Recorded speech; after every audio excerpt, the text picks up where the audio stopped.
ade hwe me mama kwaba ade ba attention TV so aye moa musomfo na Natalie na ene maji mekunya kese ewo attention TV so nsema etwagu ewo ye my Ghana mu na de bia metena se na me bobo mu ede de bede chwe na mu de we Ghana eko ene asembe na eda epon so ne make sure say me do ba de ase ese wode wo a wo hwe me no enkwa achewo na waji wo so waji we kunya kase e o fie ene wude ma wode ehwe me wo a wo hwe me no wona me no kasa wonyame onye okese adwuma bia wode wonsa eye bia Yakopon insura so ema bibia wo ye bia nyame insura so mo ne twa so aba ene asembe na eda epon so eye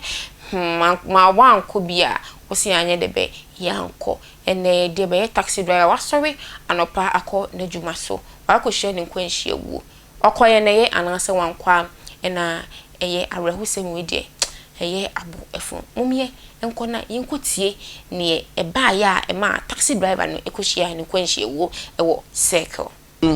na mesam frem no so oba na o twa U10 o dan ho abaisia no de me akọ. As soon as I got to Circle, I called him, but he told me he was using the U-turn. He called back again to tell me he had been arrested by the police. I told him to let me speak to the police officer, but the police officer in turn demanded for money before letting him go. The police officer, after talking to me, called back again to tell me my son was in a very bad condition and was taking him to the Ridge Hospital. I took a drop into the Ridge Hospital only to see the lifeless body of my son.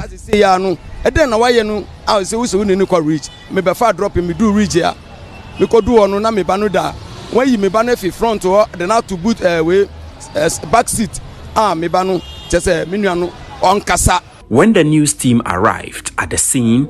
a wrecked Toyota vet vehicle with registration number GX555819. Although eyewitnesses who spoke to the news team could not confirm the death of Emmanuel, they however told the news team how the police attempted to resuscitate the driver. But Vincent Kotoka, a brother to the deceased, stated Emmanuel is healthy and had no chronic ailment. Now already, minimum watina obeba mi ho minwa mi yere yare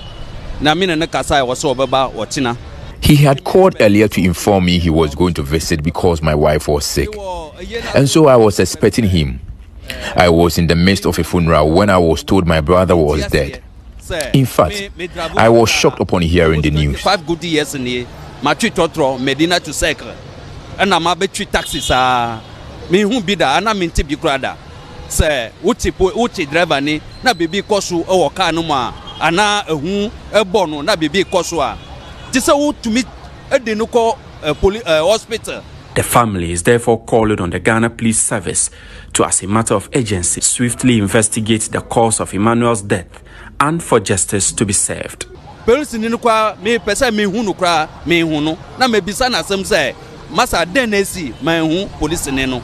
wanted to see the police officer involved and ask him what happened,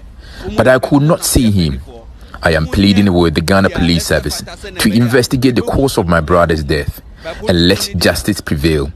or I will take the law into my own hands.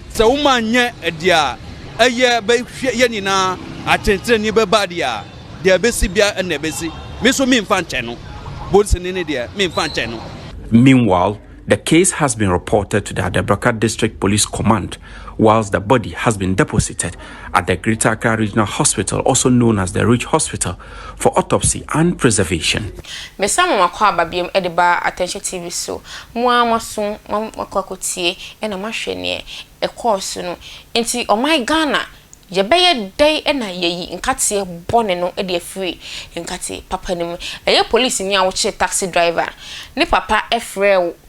taxi driver ne frɛ ne papa mo amutene o ka hwe ne papa say police ni say o ma ni ska answer na wajai no ade na woye wadwuma na wasori anopa police ni aban etua wo ka monthly bia woji wo pay na eye taxi driver nso asori ono so ekɔ na dwuma bi so saving wabu emrampo a wo say wo chi na wo ka chen say office camera na the best way na wo say ne say wo chi na fa ne ko police station nearby police station ya wo ha wo police ni wa chi no fa ne ko report obi am oye say ebia ya so traffic light red na we movie ebia wo twa ne ho ebia run about no wantwa ne yie na so ye say kadenti a wa ye de ba che na wo demand for sika na adwuma na wo ye no wo ye ne sen na